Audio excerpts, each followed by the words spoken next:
Assalamualaikum warahmatullahi wabarakatuh.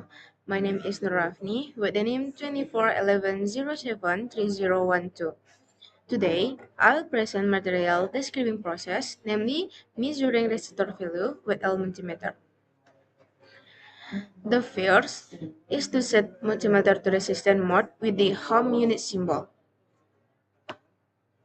Second, set the resistance value higher than the estimate resistor value. Third, the two multimeter probes are attached to each end of the resistor.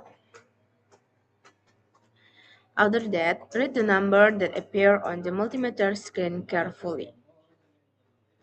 In conclusion, by following this step, the resistor value can be obtained accurately and safely. That concludes my presentation. Thank you for watching. Assalamualaikum warahmatullahi wabarakatuh.